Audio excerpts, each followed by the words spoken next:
Hey guys, this is Mike G here, and welcome to our new mini-series that I am just going to simply title Fusion.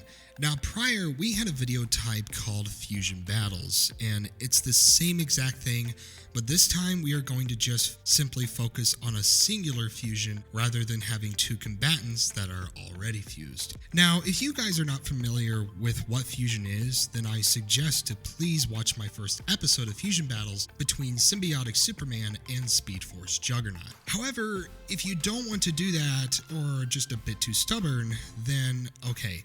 So this is a series that is going to highlight the very popular concept known as fusion, where we literally merge characters and form them into a singular character that carries all the dominant traits of those characters and the benefits they will pass on. You understood? Is it clear? Okay? Okay, good. So on this first installment of just Fusion, we are going to be focusing on the alien Xenomorph from, Alien vs. Predator, Alien Isolation. You guys know what Alien is. It's a super iconic sci-fi horror figure. It's very popular. You guys know who it is. And as of recently, everyone has grown accustomed to knowing and loving our favorite talking tree from Marvel, whether it's from comics or the MCU, our beloved Groot. Yes, we are going to be fusing the alien Xenomorph and Groot.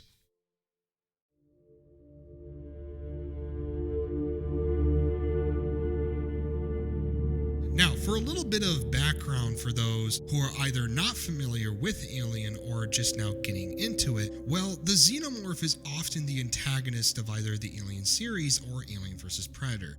And regardless of their type, they all share common traits, with our main focus being the Alien Warrior, the typical Alien Xenomorph. So starting from the life cycle of the egg, which if it detects life will open, and then a facehugger will ambush the host and attach to their face. Afterwards, the facehugger will put a tube down the host's throat and insert a larva into the chest. Later, the burster will puncture through the chest, and then finally, the typical alien we are all familiar with emerges after it cocoons, like a butterfly. Unless the organism is different from a human, it will carry out host characteristics, and a great example of this is a dog and a predator. Now, the alien as an adult is significantly large. It's not like 20 feet or anything, but it's pretty big. But despite such an immense size, they are able to move unusually fast, whether they be on the ground or the ceiling, and more often than not rely on stealth. Thus, the environment is their greatest ally and will employ guerrilla warfare tactics, especially if they are paired in large groups. Now, in addition to having primate levels of intelligence, they also have a long flexible tail with a spear-like end and an inner mouth for attacking their prey. Now, the hide they are composed of gives them a high level of toughness and appears to be made of silicon, which is a material that has a high resistance to cold and heat, which also protects the Xenomorph from small firearms and melee weapons. Although high-powered guns like shotguns, snipers, and assault rifles can do damage to the hide. However, aside from having a very tough hide and the ability to survive the vacuum of space, Xenomorphs are also built in with a high defense mechanism, which is their blood, which has shown as far as to burn through about anything and can be used as a projectile weapon as well.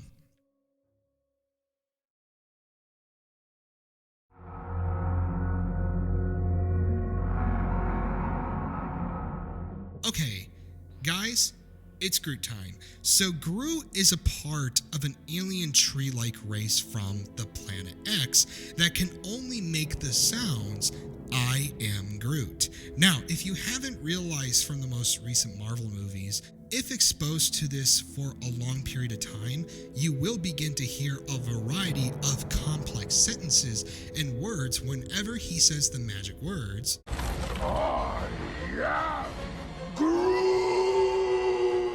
But that itself is not important, but rather his powers, which are very diverse and make Groot immensely formidable to say the least. Now, aside from having superhuman speed and strength, which Groot does possess, Groot has the ability to manipulate his body, whether it be shapeshifting or changing his size to giant size, if he so chooses to do with ease. He can also absorb wood as a source of food and can animate or command plant life, has a genius level intellect, can wield firearms, and even create miniature clones of himself from the splinters that fly off during battle, or if he purposefully scatters pieces of himself around. In addition to this, Groot, believe it or not, has a ridiculous level of durability, as the wood he is made of is so dense that he can sustain even energy gunfire with ease, and is immune to just normal fire and requires something far hotter than just fire to actually burn him. Furthermore, Groot has the ability to grow himself from even the smallest sprig, although it depends on how small the piece of him is to actually grow completely back to normal.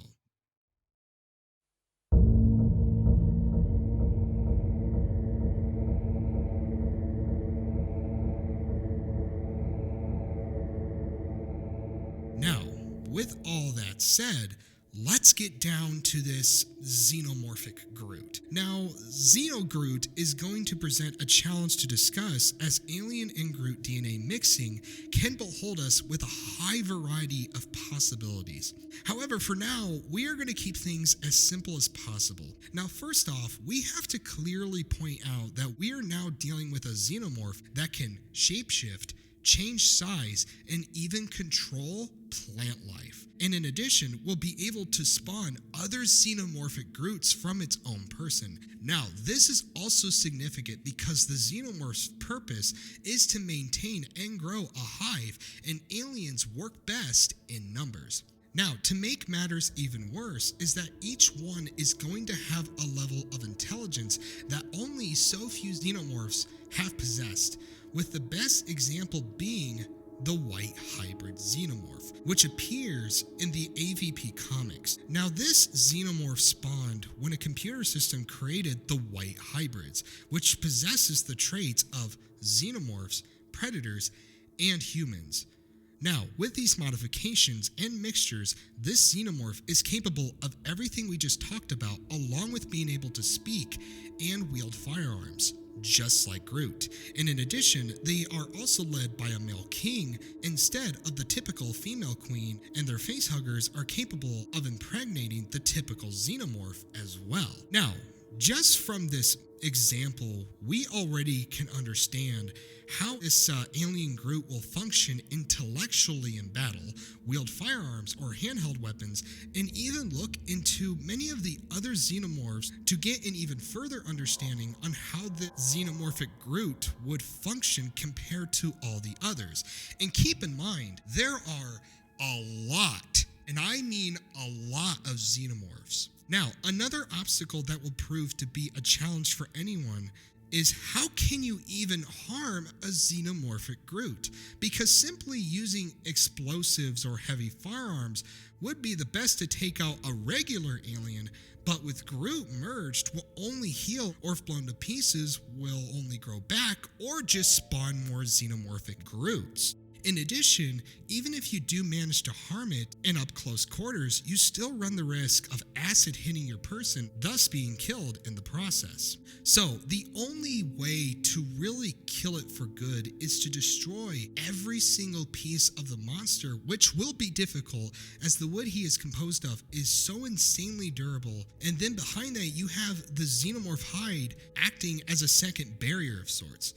So overall, this fusion is deadly and amazing for a few reasons. The first of which is that Groot is often seen as an innocent character, especially in the MCU. And yes, of course, we have seen Venom bond to Groot, which was like super badass, by the way. Like it's really, really cool. I'll put up an image here.